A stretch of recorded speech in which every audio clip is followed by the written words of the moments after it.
Good morning, everybody. Miss Ventry's here with the very last chapter of Roald Dahl's The BFG. I can't believe it.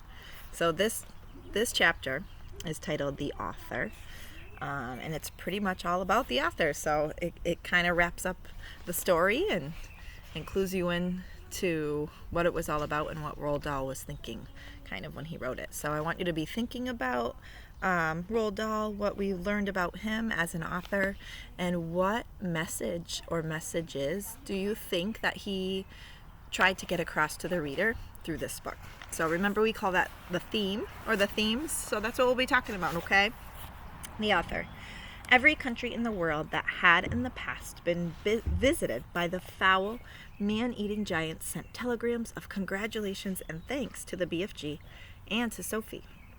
Kings and presidents and prime ministers and rulers of every kind showered the enormous giant and the little girl with compliments and thank yous, as well as all sorts of medals and presents. The ruler of India sent the BFG a magnificent elephant, the very thing he had been wishing for all his life. The king of Arabia sent them a camel each. The Lama of Tibet sent them a llama each. Wellington sent them 100 pairs of wellies each. Those are like rain boots. Panama sent them beautiful hats.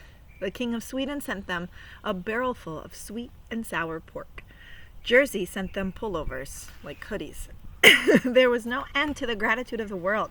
The Queen herself gave orders that a special house with tremendous high ceilings and enormous doors should immediately be built in Windsor Great Park next to her own castle for the BFG to live in. And a pretty little cottage was put up next door for Sophie. The BFG's house was to have a special dream storing room with hundreds of shelves in it where he could put his beloved bottles. What is more, he was given the title of the Royal Dream Blower. He was allowed to go galloping off to any place in England on any night of the year to blow his splendid fizz wizards in through the windows to sleeping children. And letters poured into his house by the million from children begging him to pay them a visit. Meanwhile, tourists from all over the globe came flocking to gaze down and wonder at the 9 horrendous, man-eating giants in the Great Pit.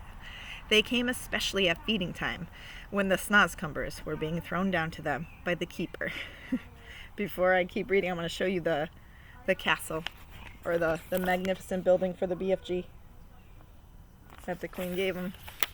And it was a pleasure to listen to the howls and growls of horror coming up from the pit as the giants began to chew upon the filthiest tasting vegetable on earth.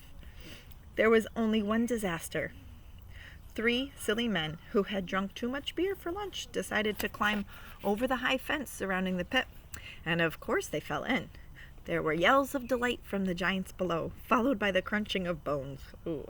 The head keeper immediately put up a big notice on the fence saying, "It is forbidden to feed the giants." And after that, there were no more disasters. There's the notice they put up. The BFG expressed a wish to learn how to speak properly, and Sophie herself, who loved him as she would a father, volunteered to give him lessons every day. She even taught him how to spell and to write sentences, and he turned out to be a splendid, intelligent student. In his spare time, he read books. He became a tremendous reader. He read all the Charles Dickens, whom he no longer called Dahl's chickens, and all of Shakespeare, and literally thousands of other books. He also started to write essays about his own past life.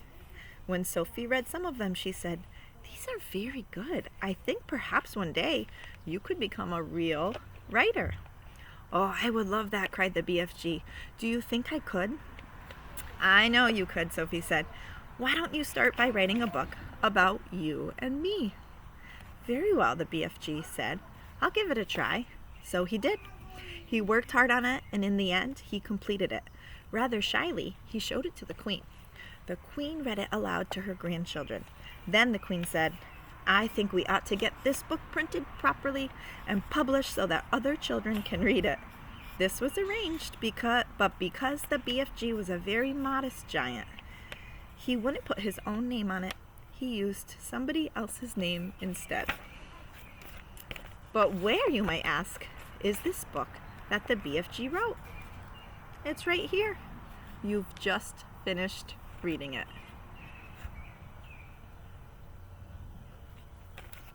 How cool. All right, you guys. So I have really enjoyed reading to you guys all about the BFG. You guys know that Roald Dahl is one of my most favorite authors. I hope that you have come to really like him too, and that you check out some of his other books. But in the meantime, don't forget to check out your last assignment for the BFG in your Google Classroom. I hope you guys had a great time, and I'll see you